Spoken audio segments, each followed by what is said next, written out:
આ જે ચૂંટણી સ્થાનિક સ્વરાજ્યની જે ચૂંટણી થવાની છે એ લિટમસ ટેસ્ટ જેવું 2027 માં શું થઈ શકે એની તમને ઝલક મળશે. એટલે ટ્રેલર પિક્ચર પૂરા બાકી છે. તો હજી શ્રીમંત નું મુહૂર્ત કાઢ્યું છે, ડિલિવરી બાકી છે. આ ચૂંટણીનું મહત્વ બીજી રીતે એક જ મહત્વપૂર્ણ બાબત છે, જનતાના મૂડનો ટેસ્ટ. કોમન હતી, અખંડ હતી, ત્યારે બધાને લાગતું હતું કે ભારતીય જનતા પાર્ટીનો વિકલ્પ જે છે તો કોઈ હોય સારો વિકલ્પ ટૂંકમાં તો એ આમ આદમી પાર્ટી છે. પણ એમાં ડખો થયો રાજુ કરપડાના રાજીનામાથી કે ભાઈ આપણો મત એકદમ કિંમતી છે, આપણે બે ગાંઠિયાની પાર્ટીમાં કે કોઈ તાવા પાર્ટીમાં કે કોઈ આપણને હું કઈ ખવડાવી પીવડાવી દે એટલે એને 5 વર્ષના પટ્યા લખી દેવાય નહીં. પછી આખું વર્ષ આપણે છાજિયા લઈએ છીએ, અમારા રોડ નથી, રસ્તા નથી. એના કરતા જયારે તમને તક જ મળી છે પસંદગીની, 3 પાર્ટીના ઉમેદવાર છે, બેહતરીનમાં બેહતરીન મત આપો, અથવા તો ઓછો ખરાબ હોય એને મત આપો. હાલો બહુ સારા ન મળે તો સરવાળે નુકસાન કોને? વિપક્ષને. એ બધી કોઈ પણ વિપક્ષ હોય, અપક્ષે હોય, આમ આદમી હોય કે કોંગ્રેસે હોય, કારણ કે ભારતીય જનતા પાર્ટી એની પાસે તો કમિટેડ વાળી વાતો છે ને. રાજકારણમાં તમામ જગ્યાએ આ જો નિરો સ્વાર્થ કારણ છે, એ રાજકારણ નિરું સ્વાર્થ કારણ. બકરાની લીંડીની જેમ તમે અલગ અલગ ફરો છો એટલે એના કોઈ છાણા ન થાય. છાણા માટે ગાય ને ભેંસના પોદળા હોય તેના છાણા થાય. એમાં આ બકરા લીંડી જેવું છે. વિપક્ષો છે ખરા, બધાને દુશ્મન ભાજપ, હરીફ ભાજપ, વેર ભાજપ, જીતવું હરાવવું ભાજપ ને જીતવું પોતાને, પણ ઇન્ડિવિજ્યુઅલ અલગ અલગ. નમસ્કાર, સ્વરાજમાં આપનું સ્વાગત છે. હું મયુર વાત કરવી છે. સ્થાનિક સ્વરાજની ચૂંટણીઓને લઈને તમામ પક્ષો જે છે તેમને હવે તૈયારીઓ શરૂ કરી દીધી છે, કારણ કે ગઈકાલે પણ સૌરાષ્ટ્ર ઝોનની બેઠક જે છે તે રાજકોટમાં યોજાઈ હતી. જગદીશ વિશ્વકર્મા, રત્નાકરજી સહિતના જે નેતાઓ છે તેઓ પણ ઉપસ્થિત રહ્યા હતા. તો આમ આદમી પાર્ટી જે છે તેમણે પણ 460 જેટલા ઉમેદવારોની યાદી જાહેર કરી દીધી છે, અને કોંગ્રેસ જે છે તેમના દ્વારા સેન્સ પ્રક્રિયા પણ હવે શરૂ કરી દેવામાં આવી છે. એટલે કે હવે સ્થાનિક સ્વરાજની ચૂંટણીઓ ગમે ત્યારે જાહેર થવાની શક્યતાઓ છે. ત્યારે આવનાર દિવસોની અંદર આ સ્થાનિક સ્વરાજની ચૂંટણીનો કેવો માહોલ રહેશે અને સ્થાનિક સ્વરાજની ચૂંટણીની અંદર કોનું પલડું ભારે રહેશે તેમને લઈને આપણે ચર્ચા કરવી છે વરિષ્ઠ પત્રકાર જગદીશ મહેતા સાથે. સર, સ્વરાજમાં આપનું સ્વાગત છે. જી નમસ્કાર સર. શું કહેશો? મેં કહ્યું તે પ્રમાણે કે ભાજપ છે તેમને પણ હવે સ્થાનિક સ્વરાજની ચૂંટણીને લઈને તૈયારીઓ શરૂ કરી દીધી છે. આમ આદમી પાર્ટીએ પણ 460 ઉમેદવાર જાહેર કરી દીધા છે અને કોંગ્રેસ પણ સેન્સ પ્રક્રિયા લઈ રહી છે. શું લાગે છે આવનાર દિવસોમાં કેવો માહોલ રહેશે? જો મયુરભાઈ, તમામ પક્ષે ભારતીય જનતા પાર્ટી, કોંગ્રેસ અને આમ આદમી પાર્ટી એણે એની કાર્યવાહી શરૂ કરી દીધી ભલે, પણ હજી અંદર ખાને બધી જ જગ્યાએ પ્રોબ્લેમ છે. આજે જ્યારે આપણે આ ચર્ચા કરીએ છીએ ત્યારે વડાપ્રધાન નરેન્દ્ર મોદીજી અહીંયા ગુજરાતમાં છે. એ ગુજરાતમાંથી જ્યારે વયા જશે દિલ્હી, એ પછી કોઈ પણ ક્ષણે, કોઈ પણ દિવસે ચૂંટણીની જાહેરાત થવાની સંભાવના છે. અને ભારતીય જનતા પાર્ટીથી માંડીને આમ આદમી પાર્ટી સુધી દરેકે ત્યાર પછીથી ધમધમાટ વધુ જોવા મળશે. અત્યારે ખાલી બોણી કરી એમ કે તો હાલે, આમ આદમી પાર્ટીએ 460 જેટલા ઉમેદવારોને જાહેર કરીને, પણ એમાંય ડખા શરૂ થઈ ગયા છે. વડોદરાથી માંડીને અનેક જગ્યાએ બગાવત થઈ છે. અમદાવાદમાં 2-3 જે આમ આદમી પાર્ટીના ઉમેદવારો જેને ટિકિટ ન મળી એને અથવા એના ચીંધેલા લોકોને ન મળી, તો એને બાકાયદા આરોપ લગાવ્યો છે કે પૈસા આપીને ટિકિટ આપવામાં આવી છે. એટલે આ ડખા શરૂ થઈ ગયા. એમ આ કઈ આમ આદમી પાર્ટી ખરાબ છે એમ નહીં, આવા હવે બધું શરૂ થવાનું. જે રહી ગયા એ આક્ષેપ કરશે ને જે ટિકિટ મળી ગઈ એમ માનશે કે આના જેવી કોઈ સંસ્થા નહીં. પણ હવે એપ્રિલ મે માં આ ચૂંટણીનું કાર્યવાહી થવાની છે, એમાં કોઈ શંકા નથી. તારીખ ગમે ત્યારે જાહેર થશે. તો પ્રોબ્લેમ ત્રણેય પાર્ટીમાં, અથવા તો અત્યારે ત્રણેય પાર્ટીની સ્થિતિ શું છે ઈ, કારણ કે અત્યારે બહુ પ્રી મેચ્યોર છે. આ તો હજી શ્રીમંતનું મુહૂર્ત કાઢ્યું છે, ડિલિવરી બાકી છે. એટલે હજી શું થાય એ પછીની ઘટના છે. પડશે એવા દેવાશે. પણ પેલા ઓવરઓલ તમને કહી દઉં, 15 મહાનગરપાલિકા, 84 નગરપાલિકા, 260 તાલુકા પંચાયત અને 34 જિલ્લા પંચાયત. આ પ્રમાણે ચૂંટણી થવાની છે અને બધાય થઈને ગુજરાતના 4.18 એટલે 4,18,00,000 આટલા લોકો મતદાર કરવાના છે.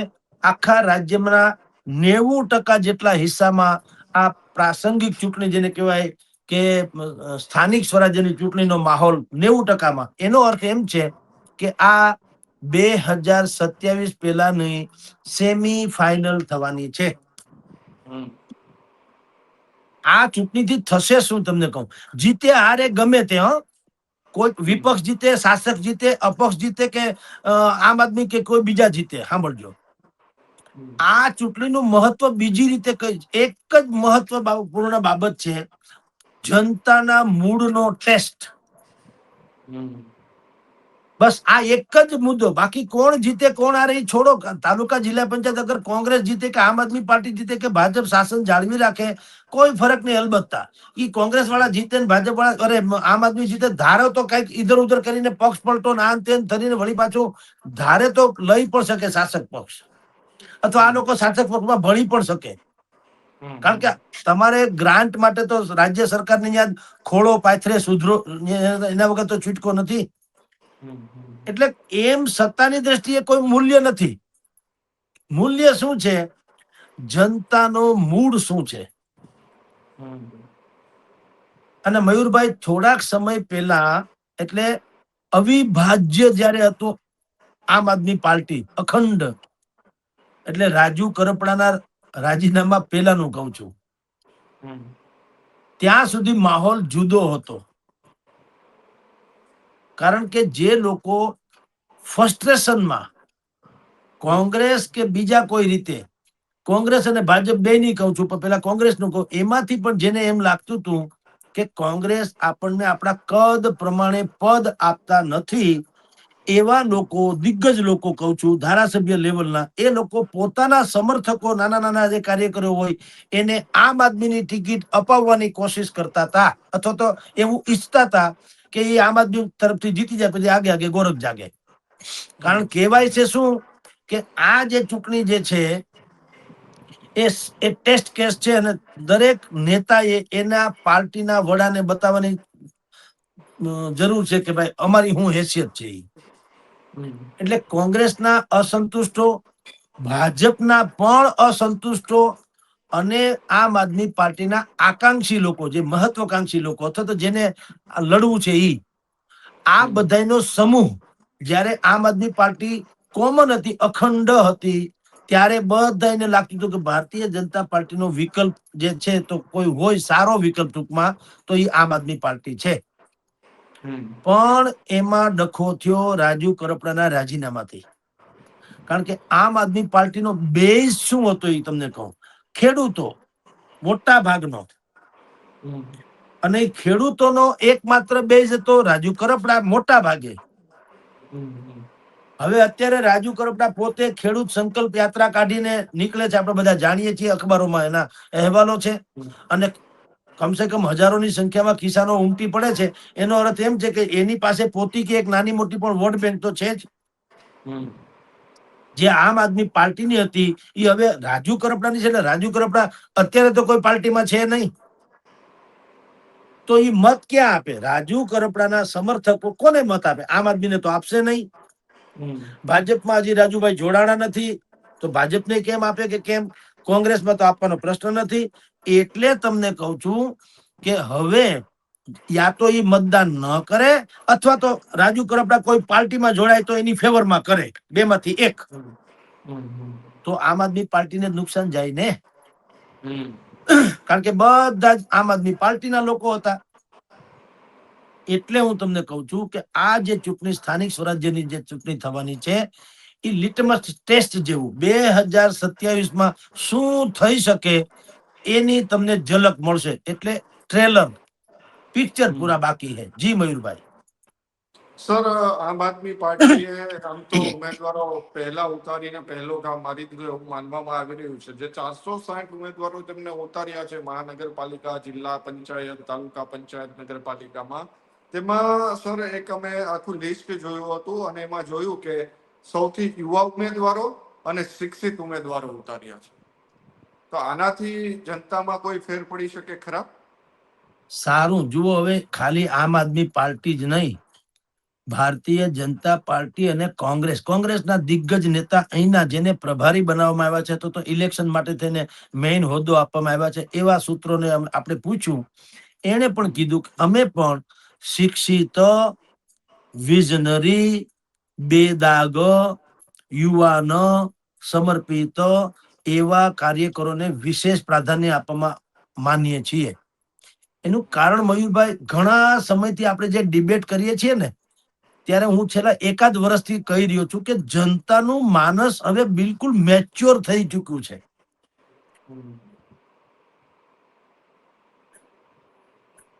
પ્રજાને ખબર પડી ગઈ છે કે જ્ઞાતિ, જાતિ, પડોજણમાં પડ્યા વગર જે ખરા અર્થમાં આપણને અડધી રાતનો હોકારો કહેવાય, અથવા તો જેને બુદ્ધિ છે તંત્ર પાસેથી કેમ કામ લેવું અને આપણા સ્થાનિક પ્રશ્નો જે દૂર કરવાની ક્ષમતા ધરાવે એવા લોકોને જ મત અપાય. આ પ્રકારની માનસિકતા હવે ધીરે ધીરે ધીરે જાડી ને પ્રબળ બનતી જાય છે. છેલ્લા 1.5-2 વર્ષમાં તમે જુઓ, લોકમાનસમાં તમે કોમેન્ટ્સ વાંચશો એટલે ખબર પડી જશે. અને કોમેન્ટમાં તમને એક કહી દઉં મયુરભાઈ, એમ નહીં કે એ અરીસો છે.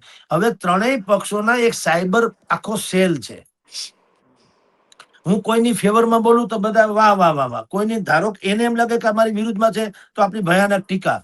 એ જુદી ઘટના છે. પણ અમસ્તુ તમે જનતાને પૂછો, જ્યાં પણ જાઓ, આપણે તમે મયુરભાઈ જાણો છો, આપણે રોજે રોજ 2-5 ફંક્શનમાં હાજરી આપીએ છીએ જ્યાં હજારો લોકો કમસે કમ હોય છે. તો આપણે શું કામ હાજરી આપીએ છીએ? કે સાર ઓઢવા નથી જતા. આપણે ધરાતલ સ્થિતિ શું છે એ જાણવા જઈએ છીએ ને.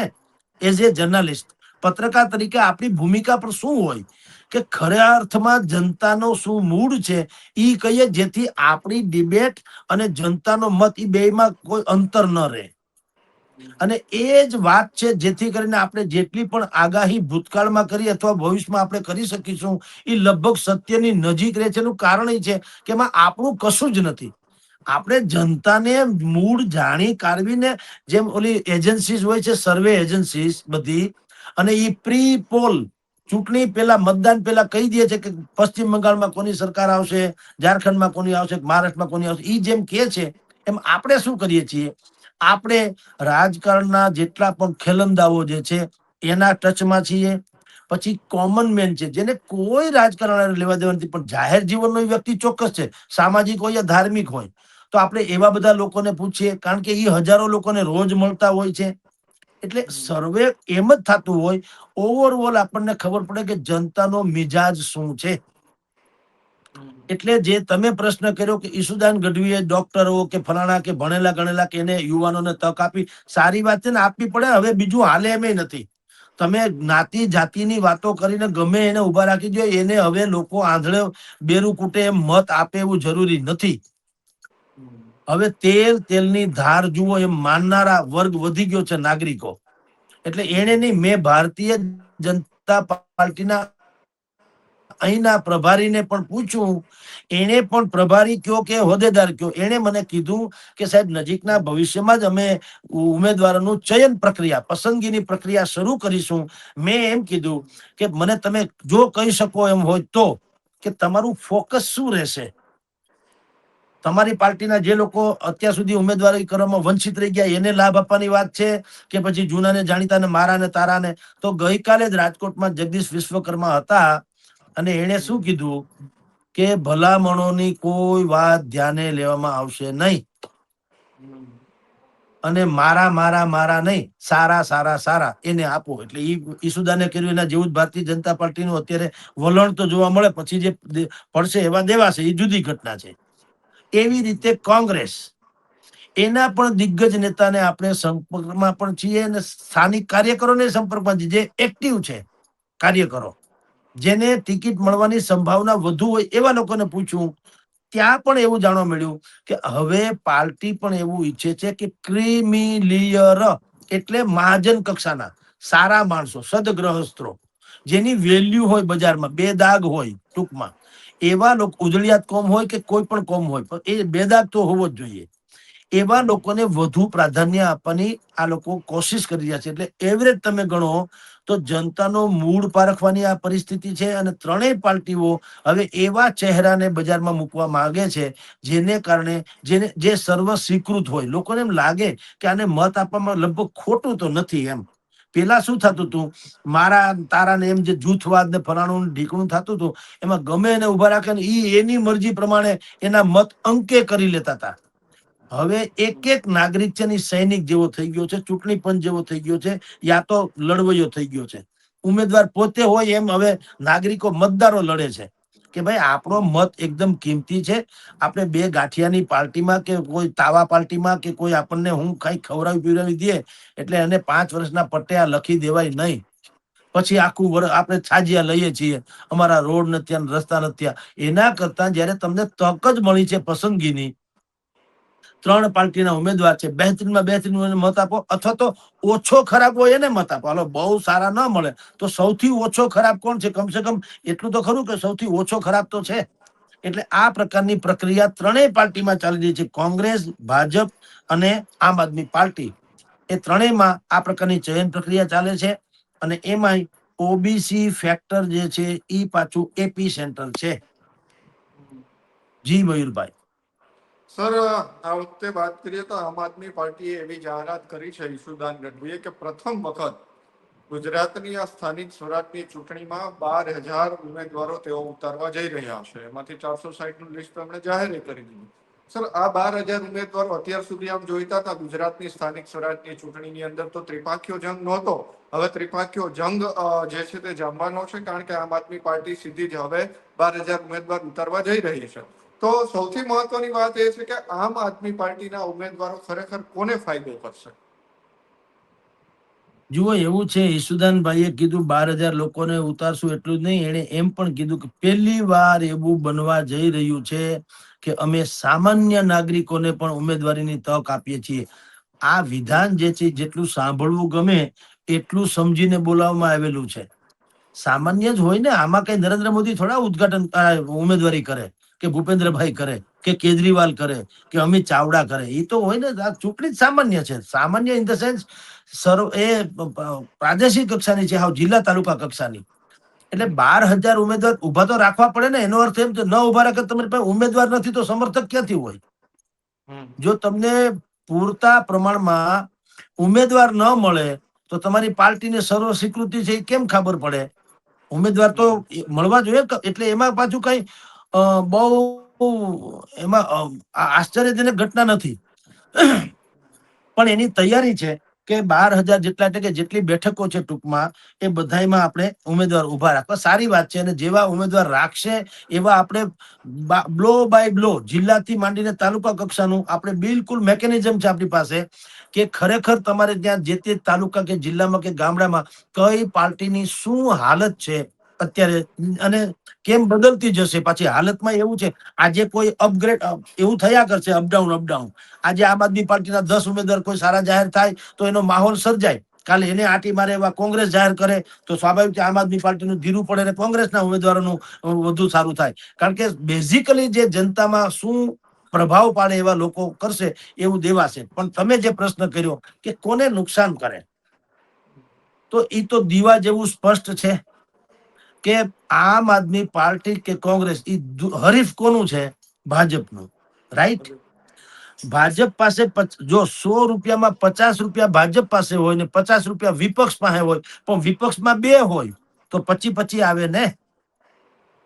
તો 50 વાળો જીતે, 25 વાળો જીતે. એટલે આમ આદમી પાર્ટી અને કોંગ્રેસ એ બે અલગ અલગ રીતે લડવાના છે. એટલે જેટલા એન્ટી એસ્ટાબ્લિશમેન્ટ, એટલે સત્તા વિરોધી જે મત છે એ એના અલગ અલગ ભાગ પડવાના. કોઈ કોંગ્રેસને આપે, કોઈ આમ આદમીને આપે, કોઈ નાટોને આપે, ને કોઈ મતદાન કરવા જ ન જાય. તો સરવાળે નુકસાન કોને? વિપક્ષને. એ બધી કોઈ પણ વિપક્ષ હોય, અપક્ષે હોય, આમ આદમી હોય કે કોંગ્રેસે હોય. કારણ કે ભારતીય જનતા પાર્ટી એની પાસે તો કમિટેડ વાળી વાતો છે ને. બૂથ લેવલ સુધીના પેજ બૂથના એના પણ પેજ પ્રમુખો બનાવેલા છે. બૂથનું એની પાસે વ્યવસ્થા છે. તો એ તો શું કરે છે, હાજરી જેમ સ્કૂલમાં શિક્ષક બાળકોની હાજરી પૂરે એ મતદાન મથકે જે તે માણસને જવાબદારી સોંપી હોય એ પ્રત્યેક મતદારોની હાજરી પૂરે એમ કહો તો ચાલે. એટલે એના તો ફિક્સ છે. મારી સોસાયટીમાં માની લો કે 100 નાગરિકો છે, એમાંથી 60 જણા મતદારો છે. તો દાખલા તરીકે હું ભારતીય જનતા પાર્ટીમાં હોઉં તો મારી ઉપર પ્રેશર કરવામાં આવે કે 60 લોકોને બહાર કાઢો, બૂથ સુધી લઈ આવો, એનો મોબાઈલ ફોટો પાડો, અમને મોકલો કમલમમાં. અહીંયા સુધીનું મેકેનિઝમ છે. એવું કોંગ્રેસ કે આમ આદમી પાર્ટીમાં હજી જોવા નથી મળ્યું. કોંગ્રેસ જૂનામાં જૂની પાર્ટી છે, પણ એ ટાઈપનું સમર્પિત કાર્યકરો અને બધું ગોઠવણ હજી સુધી સાંભળ્યું નથી. એમ છે એ સ્વયંભૂ છે એ ભલે હોય. તો આમ આદમી પાર્ટીએ પણ તમે જુઓ કીધું શું કે અમે 12,000 જેટલી બેઠકો પર ઉમેદવાર ઉભા રાખશું. 460 અત્યારે કેમ અટકી ગયા? તમારે નિરંતર કરવું છે ને. 12,000 તો બહુ લાંબો ફિગર છે ને. આજે 460, બીજે દી 460, ત્રીજે દી 460 કે 500 500 500 એમ કરે તોય મેળ પડે. એ ત્યાંથી કાંઈ અટકું? કારણ કે હજી તો એટલું બહાર પડ્યું, ત્યાં તો 2-3 ઠેકાણે આવી ફરિયાદો મંડી આવી, પૈસા દઈને આપવામાં આવે છે, પૈસા દઈને આપવામાં આવે છે. આવું બધે થશે. કઈ એમાં કઈ આમ આદમી પાર્ટી એક નથી. રાજકારણમાં તમામ જગ્યાએ આ જો નિરો સ્વાર્થ કારણ છે, એ રાજકારણ નિરો સ્વાર્થ કારણ. તમે મને ખરાબ ચિત્રો એટલે હું તમને ખરાબ ચિત્રો. હું એમ ન કહું તમારા આટલા અત્યાર સુધીના મારી ઉપર એટલા ઉપકાર છે એટલે હું તમારું સારું બોલીશ, ભલે તમે મને ખરાબ ચિત્રો. એવું કઈ રાજકારણમાં આદર્શ સ્થિતિ હોતી નથી. એટલે આપની જાણ ખાતર કે જે યુવાની વાત કરે છે કે ભાઈ અમે શિક્ષિતો યુવા લોકોને, એવા લોકોને પ્રાધાન્ય આપીએ, સામાન્ય માણસોને, સારી વાત છે. કારણ કે જનતાનો મૂડ હવે અથવા તો જનતા પરિપક્વ થઈ ગઈ છે, મૂડે બદલાઈ ગયો છે. પરંપરાગત મત આપવામાં જેમ આમ તમે જુઓ ધણની જેમ જાવું કે એમાં મત નાખી દેવાનું, બધા એમ માનતા હતા મત આપનારા લોકો કે ભાઈ કોઈ હારા નથી, ગમે ગયો ને. હવે એ નથી. હવે લોકોને ખબર પડવા માંડી કે એક એક મતની શું વેલ્યુ હોય છે પોતાના. એટલે તમારી જાણકારી તમામ પક્ષોએ આવું કરવું પડશે. ભારતીય જનતા પાર્ટીએ પણ, કોંગ્રેસે પણ અને આમ આદમી પાર્ટીએ પણ આવું કરવું પડશે. હવે ત્રણેયની પાસે મયુરભાઈ કોમન મુદ્દા શું છે લોકોને આકર્ષવાના? ધારો કે આમ આદમી પાર્ટી છે, એને શું છે? એક ખેડૂતના મુદ્દે વાત કરશે. ખેડૂતોને જે કઈ નુકસાની થયું હોય ને સરકાર તરફથી રાહત મળી કે ન હોય એ. બીજું એ ઓબીસી ફેક્ટર ઉપર જવાના. ઓબીસી કોમન ફેક્ટર છે ત્રણેયમાં, ભાજપ, કોંગ્રેસ અને આમ આદમી પાર્ટી ત્રણેયમાં ઓબીસી ફેક્ટર કોમન રહેવાનું. કારણ કે ઓબીસીમાં 60-70% જેટલા લોકોનો સમાવેશ થઈ જાય છે. એટલે હવે ઓબીસી ઓબીસી ઓબીસી એવું થયા કરવાનું. કોંગ્રેસે તો બાકાયદા ઓબીસી નો ડિપાર્ટમેન્ટ આખું સેલ શરૂ કર્યું છે અને લોકોને આહવાન કર્યું છે QR કોડ નાખીને કે તમે જો ઓબીસી ના ઓલામાં આવતા હો તો અમને જાણ કરો, અમારા પક્ષમાં જોડાઓ, જેથી કરીને અમે તમને તક આપીએ. જે હું અત્યારે કહી રહ્યો છું ને એવું તો ઓબીસી ફેક્ટર નું ચાલે જ છે. કોંગ્રેસે તો સત્તાવાર રીતે એનો ડિપાર્ટમેન્ટ આખો શરૂ કર્યો છે QR કોડ સાથેનો. પછી આપની જાણ ખાતર ત્યાં અત્યારે શું પરિસ્થિતિ છે? નિરીક્ષકો જે છે એની નિમણૂક થઈ ચૂકી છે ને એ લોકો સ્ક્રુટિની કરી રહ્યા છે, એટલે પસંદગી કરી રહ્યા છે કોને ટિકિટ આપીને કોને નહીં. પેલા જે લામબંધી હાલતી હતી, ઘેરાબંધી, જૂથબંધી, એ નહીં. હવે થોડુંક છે ને મેરિટ્સ ના આધારે પણ ટિકિટ આપવાની કોશિશ ત્રણેય પક્ષો કરી રહ્યા છે. ત્રણેય પક્ષો. કારણ કે એને ખબર છે જનતાને પેલા ચહેરો તો સ્વીકાર્ય હોવો જોઈએ. હવે જેના ચહેરા ઉપર વાંચી શકાય કે આ બદમાશે છે, અથવા તો હોળે હરાવેલો છે, અથવા તો કોઈના બાપનો હકારે નહીં, અથવા તો ફાવે એમ કરે, આવું બધું જે અગાઉ હાલતું હતું એવું હવે નહીં હાલે. નવી જનરેશન જેને જેન જી કહેવામાં આવે છે, એ જનરેશન એવી છે, એ કમસે કમ એમ માને છે કે જેને આપણે મત આપી એટલીસ્ટ એને થોડો ઘણો લાયક તો હોવો જોઈએ. એટલે ત્રણેય પક્ષો આ પ્રકારે વ્યવસ્થા કરશે. એમાં ઓબીસી ફેક્ટર અને ખેડૂતનું ફેક્ટર આમ આદમી પાર્ટી માટે મહાન છે. ઓબીસી ફેક્ટર અને બાકીના તમારી જાણ ખાતર પંચાયતોના જે લાભો આપવાની વાતો છે અને ભ્રષ્ટાચાર સહિતના અમુક મુદ્દા જે છે એને ઉજાગર કરશે કોંગ્રેસ. એની વાત છે. ભારતીય જનતા પાર્ટી પાસે સૌથી મોટા ત્રણ મુદ્દા રહેશે.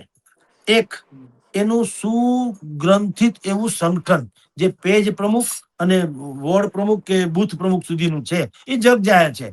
એટલે તો CR પાટીલની આગેવાનીમાં માધવસિંહ સોલંકીનો રેકોર્ડ તોડી શક્યા ને વિધાનસભામાં. સમજો. એટલે એક તો એનું એવું માળખું છે, નંબર 1. નંબર 2, એને હમણાં યુનિફોર્મ સિવિલ કોડ ગુજરાત સરકારે જાહેર કર્યો એટલે કાયદો બનાવ્યો રાધર, હા, યુસીસી, એની અસર પણ એવી છે કે કેટલાક મુસ્લિમ વિસ્તાર ધારો કે જે છે એમાં એક વાત નક્કી હતી કે ભાજપને સામાન્ય રીતે મત નથી આપતા એવી માન્યતા છે. તો એમાં 3 તલાકના કાયદાની જેમ યુસીસી કરવાથી મુસ્લિમ ખાસ કરીને મહિલા વર્ગ જે છે એ લોકોના મત પણ ભાજપને મળી શકે, કહું છું. અને ત્રીજું છે SIR, સૌથી મોટું મતદાર સુધારણા યાદી. એમાં લાખો એવા બોગસ મતદારો જે છે એના નામ કમી થઈ ગયા, જેનો ઉહાપોહ કોંગ્રેસ થી માંડીને બીજા એ ઉપાડ્યો. તો એનો અર્થ શું સમજવો? કોંગ્રેસનો દાવો છે કે આ બુદ્ધિપૂર્વક કરવામાં આવેલી SRI ની પ્રક્રિયા છે, જે કોંગ્રેસના સમર્થકો હોય એને કાંકરાની જેમ કાઢી નાખવામાં આવ્યા, ઘઉંમાંથી કાંકરા કાઢો એમ. પણ અર્થાત ઈ જે સાચું ખોટું રામ જાણે, પણ કોંગ્રેસને પેટમાં દુખ્યું એનો અર્થ એમ છે કે ભાજપને ફાયદો થાય ને તો જ દુખે ને કોંગ્રેસને પેટમાં. એટલે ભારતીય જનતા પાર્ટી પાસે 3 મુદ્દા છે. એક, એનું સુગ્રંથિત એનું માળખું સંગઠનનું. બીજું યુસીસી.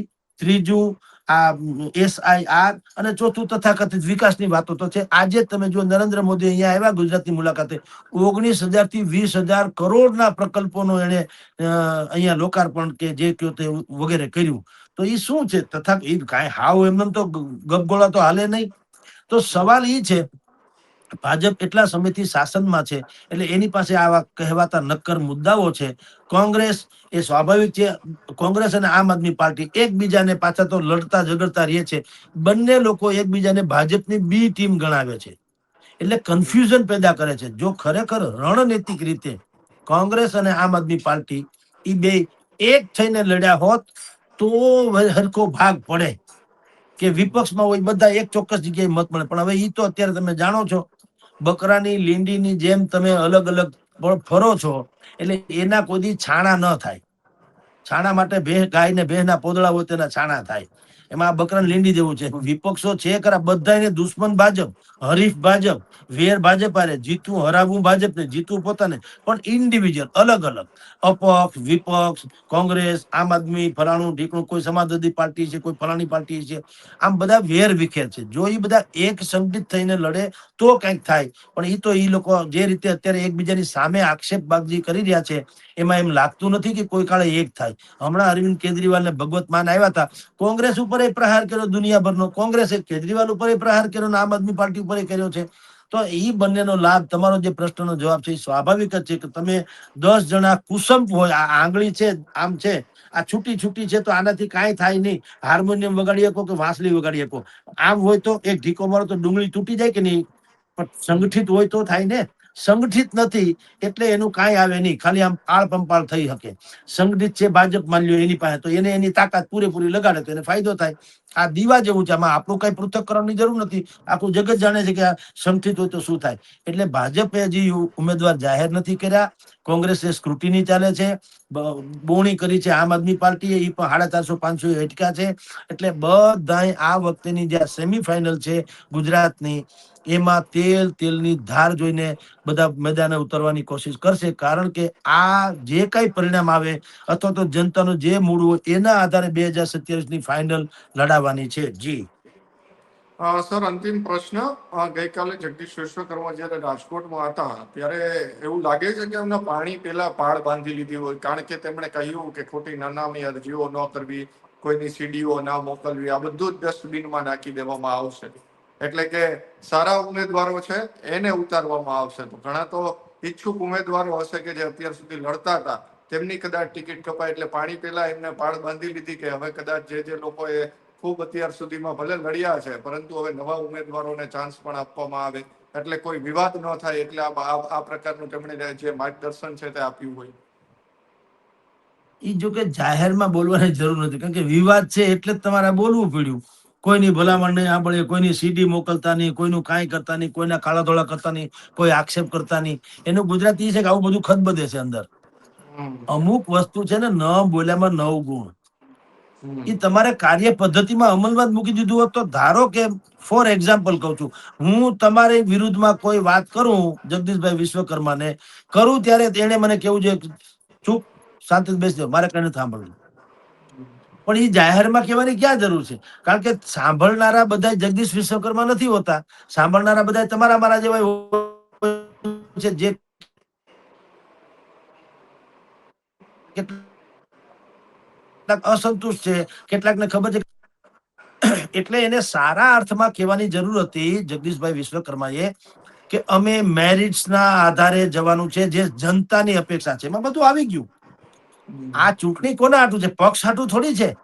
આ પ્રજા માટેની, કોઈ પણ ચૂંટણી પ્રજા માટેની જ હોય, દેખાડા તરીકે. પછી અંદર ખાને જે જવા દો, પણ ભાઈ જનતા માટેની ચૂંટણી છે ને ગ્રાસરૂટ લેવલની ચૂંટણી છે. એટલે આમાં મેરિટ્સના આધારે ટિકિટ મળશે અને પક્ષ જેને ટિકિટ આપે એને સર્વે સ્વીકારી લેવો પડશે. આવું કીધું હતું. ઓલી બધી પીંજણ ન કરી હોત તો હાલ. આ તો એવું બધું કહીને અંદર શું ચાલે છે એ તમે ઉજાગર કર્યું કે કોક સીડીઓ મોકલે છે, કોક આક્ષેપો કરે છે, કોક વિરોધ કરે છે, કેટલાકને પત્તા કપાઈ જવાનો ભય છે, કેટલાક લોકોને આકાંક્ષા પૂરી ન થાય તો વિદ્રોહ કરે એમ છે. આ બધું અંદર ચાલે છે એવું ઉજાગર થાય. એટલે આપણે કહે ને, ઘરની વાત ઘરમાં રહેવી જોઈએ. ભલે એ જાહેરમાં નહીં, તમે એ જ વાતને અમલમાં જ સીધી મૂકી હોત. મેં જેમ તમને ઉદાહરણ આપ્યું કે કોઈ ભારતીય જનતા પાર્ટીનો કોઈ કાર્યકર અત્યારના કોઈ નેતાની વિરુદ્ધમાં કોઈ પણ પ્રકારની શિકાયત કરે કે રજૂઆત કરે તો ત્યાંથી એક્શન ત્યારે ને ત્યારે લઈ લેવાય. એ અંદરો અંદર ખબર પડે, જાહેરમાં કોઈને ખબર પડે નહીં. જેનું અત્યારે છાપાઓમાં હેડિંગ બન્યું કાયદેસરનું, તો એવું. પણ હવે એ મોટા માણસો છે, કોણ સમજાય? એટલે એની રીતે છે. પણ સામાન્ય રીતે હું એમ કહું છું કે ભીતરમાં જે હાલે ને, આપણે ખબર શાહબુદ્દીન રાઠોડ જે વનેચંદ વરઘોડા નામની કેસેટમાં કહે છે કે કોક પૂછે વરરાજાને, અરે વરરાજાના સંબંધીને, કે ભાઈ ક્યાં બેઠા છે ભાઈ વરરાજા? તો એ બેઠા આપણી ચોવણી પહેરીને. ભાઈ એ તમારે ચોવણી પહેરીને બેઠા એ કહેવાની ક્યાં જરૂર છે? ઉપર બેઠા એટલું રાખો ને. આ જગદીશભાઈએ એવું કર્યું, વિશ્વકર્માજીએ ચોવણીનું કહી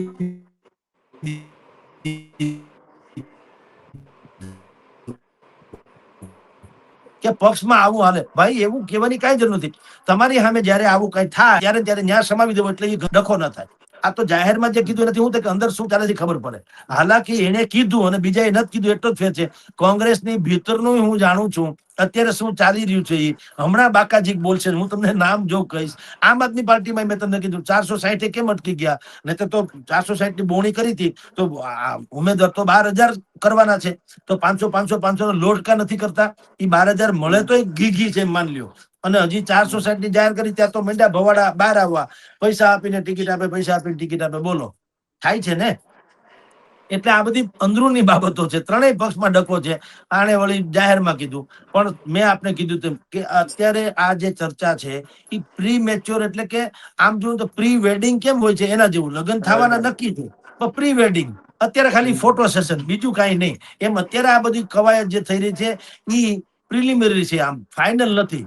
હજી ફાઇનલ તો હમણાં આજે નરેન્દ્ર મોદીજી અહીંથી ગુજરાતમાંથી પાછા દિલ્હી વયા જશે. પછી કોઈ પણ ક્ષણે ચૂંટણી સત્તાવાર રીતે જાહેર થશે, એની તારીખનું એલાન થશે અને પછીથી ઉમેદવારોના રાફડાઓ ફાટશે. પછી બધી નીતિ નિયમ જાહેર થવામાં હજી 15 દી લાગશે. એમાં બહુ આપણને બધા વિગતો મળી જશે અને સરવાળે આપણે અભ્યાસપૂર્વક કરીને કહી શકીશું કે આ સેમીફાઇનલમાં જનતાનો મૂડ કેવા પ્રકારનો છે. જી જી મયુરભાઈ. સર, બિલકુલ તમે કહ્યું તે પ્રમાણે કે વડાપ્રધાન નરેન્દ્ર મોદી આજે ગુજરાતના પ્રવાસે છે ને તેઓ જતા જ કદાચ ચૂંટણીઓ જાહેર થવાની શક્યતાઓ સેવાઈ રહી છે. ત્યારે આવનાર દિવસોની અંદર ભાજપ, કોંગ્રેસ અને આમ આદમી પાર્ટી છે કઈ સ્ટ્રેટેજીથી લોકોની વચ્ચે જાય છે તે પણ જોવું રહેશે. કારણ કે હજી તો આ સેમીફાઇનલ, સરે કીધું એમ કે આ સેમીફાઇનલ માનવામાં આવી રહ્યું છે. આ સેમીફાઇનલમાં પછી 2027 નું રિઝલ્ટ શું આવશે તેમના પણ સૌની નજર રહેશે. ખૂબ ખૂબ આભાર સર વિશ્લેષણ કરવા બદલ. નમસ્કાર.